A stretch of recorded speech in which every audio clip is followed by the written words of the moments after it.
name's Gavin, this is Genre Books, and this is the first of my Project Rabbit Hole videos. I've spoken about doing these for a while now, so it's time to actually bite the bullet. I'm going to be talking about underground societies, hollow earths, and what people fill the hollow earth with, lost continents, lost civilizations, a little bit of the afterlife, and anything else that comes along the way.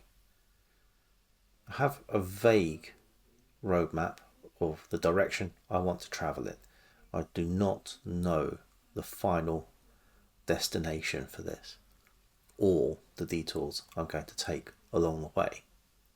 There will be Victorians, Theosophists, conspiracy theorists, New Agers, some not entirely savoury people, some pulp writers, Lanterns, Agathans, the Murians, and everything in between.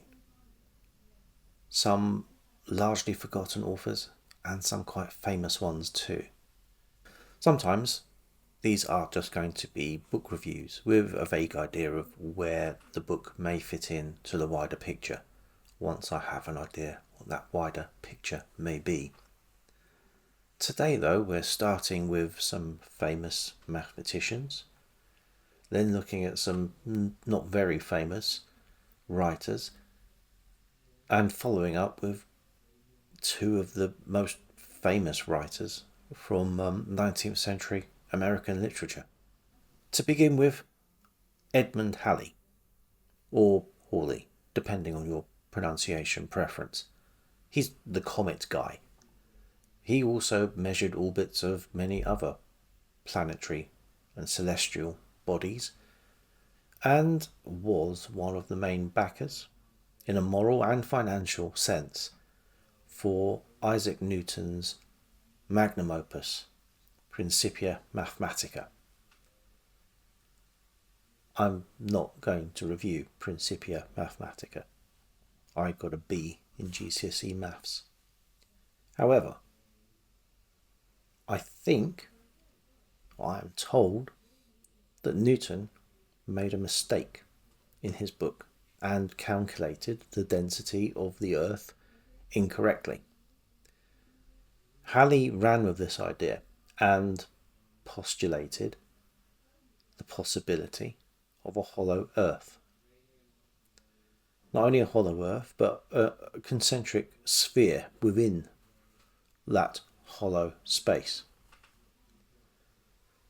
The Swiss mathematician Euler expounded on this. I think he added one or two more concentric spheres. This becomes a pattern.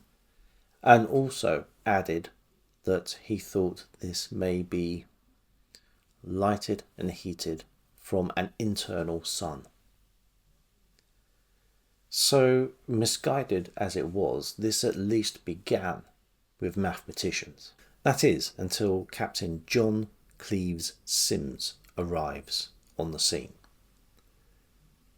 He was a captain in the American Army, born in 1780, served in the 1812 war, honourably discharged in 1815.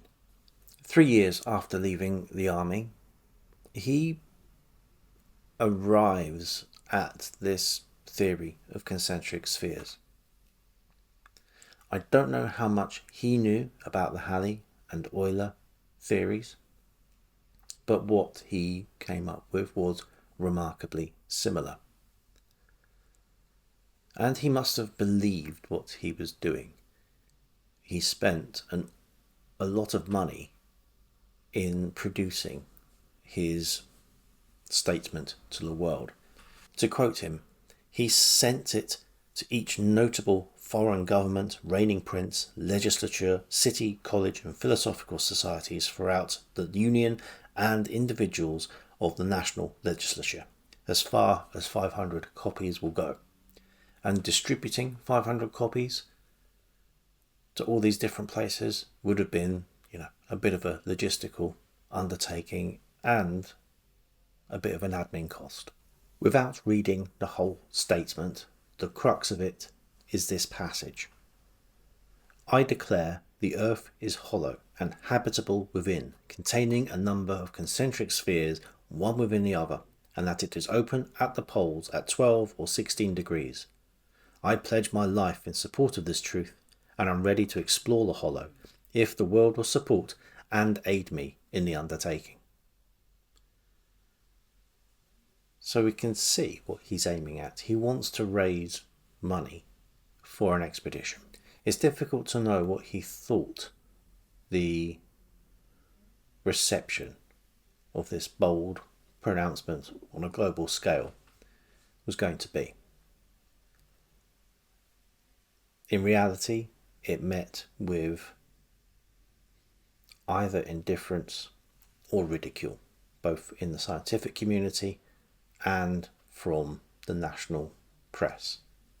He did, however, gain some adherents and was apparently a charismatic enough individual to change some people's minds upon meeting them.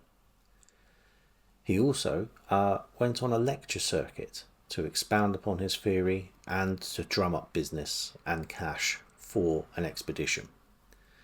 This wasn't successful. It barely raised enough to clear expenses, let alone an expedition to the North Pole as he was envisaging, through Siberia with dogs, sleds and even reindeer. Symmes became something of a figure of fun, but what it did was put that idea of hollow earth into the public discourse. And then in 1820 a book was published by Adam Seaborn called, or Captain Adam Seaborn, called Simsonia. Adam Seaborn did not exist. Adam Seaborn is a pseudonym, but for whom we do not know. There are some that think it was Symmes himself. There are some who think it was another journalist by the name of Ames. There are some who just don't want to commit. Even in the interpretation of the book as a whole, there are broadly two schools of thought. One group of people, and this is largely the people that think that Symmes wrote this under a nom de plume, believe that this book is supporting the theory of the concentric spheres, drumming up support and clamour for a real expedition to happen. The other group, largely the detractors, think this is actually a satire and a bit of a Mickey take of Symmes and his theories. What it is an interesting and groundbreaking, but not particularly well written piece. It has science fiction elements, apart from the Symmes hole itself. And there are two Symmes holes, one in the North Pole area, which is about 4,000 to 6,000 miles wide, one in the South Pole, which is 6,000 to 8,000 miles. These are not small holes. So that in itself is a science fiction element. There is, and the narrator Seaborn is particularly proud of this innovation, a design for a new kind of paddle for the paddle steamer he has chartered and modified to undertake this voyage. There is also a flying craft they encounter once they do reach the hollow of the earth. And for 1820, that's quite a science fiction idea. What it also is one of the first utopian novels written by an American. There is a whole section in the middle of this adventure narrative, once they've actually reached the hollow of the earth, the place that they have landed and named Simsonia in honour of Captain Symmes. They meet the native inhabitants. They don't share a language, but they learn to communicate. Seaborn tells the inhabitants of life on the surface of the planet. he learns about the way of life on the interior of the planet, having had this cultural exchange, and somewhat aghast to how people act on the surface of the planet, Seaborn and his crew are expelled. But we learn a lot about a utopian society living inside the Hollow Earth, something again we'll be coming back to, no doubt, in later videos. But the actual narrative starts off with organising the trip in great detail about the cargo of the ship, excruciating mathematical detail backing up Symmes' theory, and a story of an attempted mutiny on board the ship. The mutiny nearly succeeds, but is forestalled when they spy land at exactly the right moment. The crew leaves some of the crew's members on this land to pay for the voyage by going out and killing thousands upon thousands of seals for their skin, whilst the remainder of the crew go on to the Hollow Earth. On the way back, after they've been expelled from the Hollow Earth, they pick those people up. They go to another place, they kill thousands more seals, and return to, well no, they don't return to America, they go to China first, sell the seal skins, get lots of spices and goods from China, and go back to America. The narrative is patchy. There are large sections where it's not particularly engaging, but there are flashes of surprising modern ideas. Symmes is still trying to drum up money on the lecture circuit at this point. He is not succeeding. He's broken with one of his partners, of whom we'll talk shortly. But in 1826, another work comes out, and this has the catchy title, Symmes' Theory of Concentric Circles, demonstrating that the Earth is hollow, habitable within, and widely open about the poles by a citizen of the United States. That citizen is James McBride. He is a Symmes superfan, and he goes to extraordinary lengths to defend Symmes, explains the theory in great detail, probably more detail than Symmes actually does, looks for echoes of this theory that display themselves in nature, some of which he does lift from Halley. Halley used the circles of Saturn as an argument that there would be concentric circles within the Earth. It is thought at that point that the rings of Saturn were solid, and it's still thought of when McBride has written this piece in 1826. Also, the belts of Jupiter, craters on the moon, sunspots are all seemed and used as evidence to back up Symmes' theory, however spurious those arguments may be. He compares Symmes to Galileo, which is a bit of a stretch. The comparison is mostly, they laughed at Galileo and now we all believe what he says. Who's to say this isn't going to happen with Captain Symmes? We also get details about the concentric spheres. There are now, according to this piece, at least 5 hollow concentric spheres with spaces between each and an atmosphere surrounding each, and habitable as well upon the concave as the convex surface, and each of these spheres are widely open at their holes. There's more concentric spheres in this theory than there were in Euler, and there were more in Euler than there were in Halley. There seems to be some weird sort of concentric sphere, nesting sphere, one-upmanship going on here. We've also dispensed, in Symmes' theory, as detailed by McBride, with the idea that the spheres are lit and heated from within by an internal sun.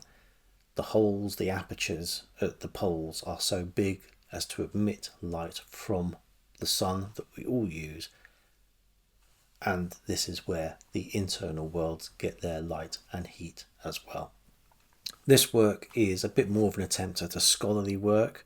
There are lots of citations here, but I think McBride let his own love of the theory and his own personal affection for Symmes, who I don't think he met, to overawe his scientific rigour. I was picking holes in this, and I'm not a scientist.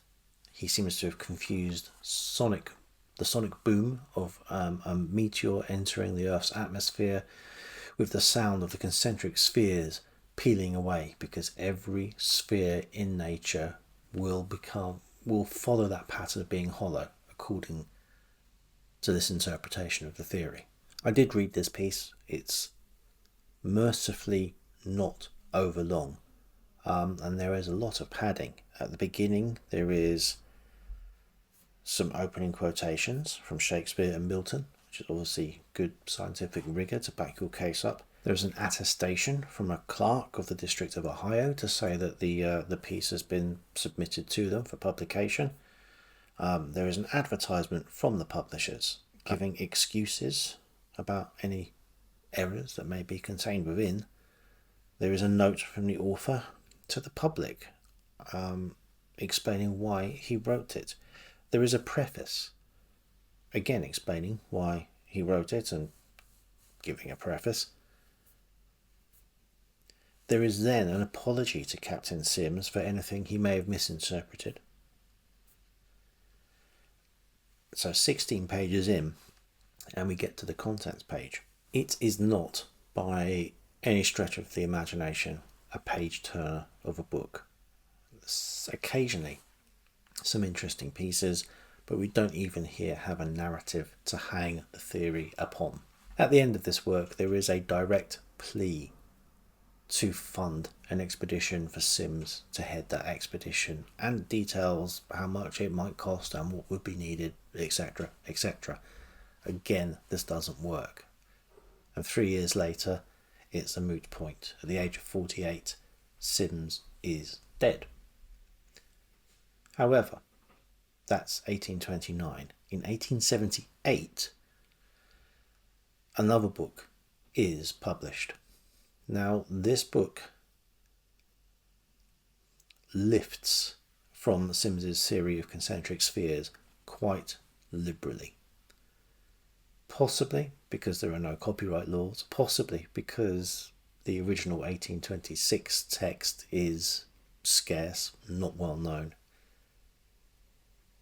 But the author here is Symmes's son, Americus Vespucius Symmes. And he has the catchy title. So in order to completely differentiate himself from Symmes's theory of concentric spheres, he calls this new work Symmes's theory of concentric spheres. Nothing like originality. I didn't read this, but I understand it's largely, almost verbatim, lifted from the 1826 work. But what this does is adds to and maybe perpetuates a little bit the clamour for Hollow Earth stories that had continued during the 19th century.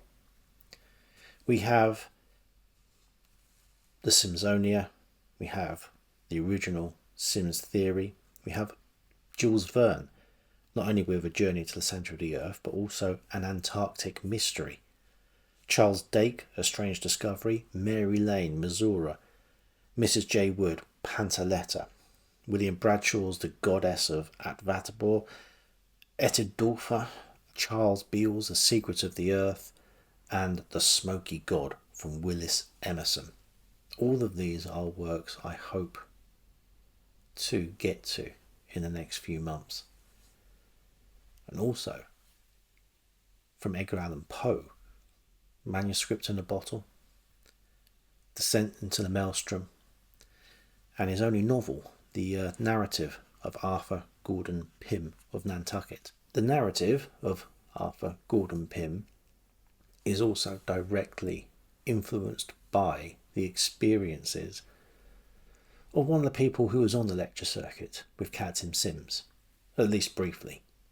Jeremiah Reynolds was riding on Symmes's coattails to a certain extent, and they soon fell out over a couple of things. Reynolds thought that he would be much more able to raise the funds for the expedition, but they also differed on where to send that expedition. Symmes was set on going to the North Pole over land.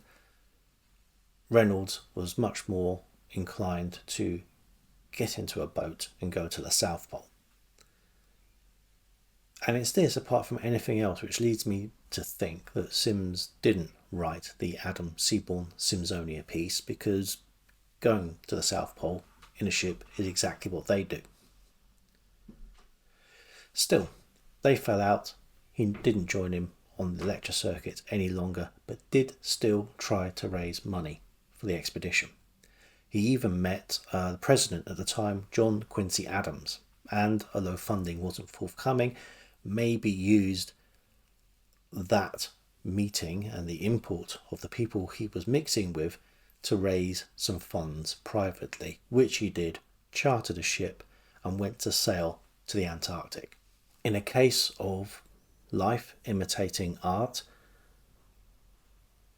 as they got to Chile, the crew mutinied, as they threatened to do in Symmsonia, and Reynolds was left in Chile. Whilst he was there, and it doesn't appear that he was in any great hurry to return to the States, he heard rumour of a great albino whale in the Pacific. He went on some whaling expeditions with locals and saw this whale for himself, and on his return to the United States published in 1839 Mocha Dick, the white whale of the Pacific. This may sound a little familiar, and it is supposed, quite reasonably, that this is at least an inspiration, if not a direct influence, on Melville's Moby Dick. I haven't read Mocha Dick. It doesn't sound like the narrative has the psychology, the symbolism, everything else that we love Moby Dick for. And it wasn't a great success as a publication. In the end, the public found Melville's Dick much more to their taste, and Mocha Dick is largely forgotten. I'm not reading it for this because it's not directly related to Hollow Earth, and I'm not rereading Moby Dick, at least not for this project. But it does go to show that even when you try to find something that's a little bit weirder and obscurer in literature, there may always be that link back to the more famous works that we are aware of. What I will be doing is reading that Edgar Allan Poe, both those short stories, which I have read before, and Arthur Gordon Pym. Well, I think I've read excerpts of it before, but I've not read the whole work. This is not all going to be obscure writers, I'm pleased to say. But it's early days yet. There are a lot of avenues to cover. I'm not going to just look at the Hollow Earth before I move on to something else. What I want to do is move between these subjects back and forth, see how there may be similarities between some of these theories, as well as looking in depth as time goes on. I may, in the fullness of time, just have to reorder these and put them in a particular playlist as I find out more about the various subjects. This is not a didactic exercise. I am learning about these things as I am imparting it on these videos. But January, February sounds like a good time to be reading of Arctic and Antarctic exploration. But until next time.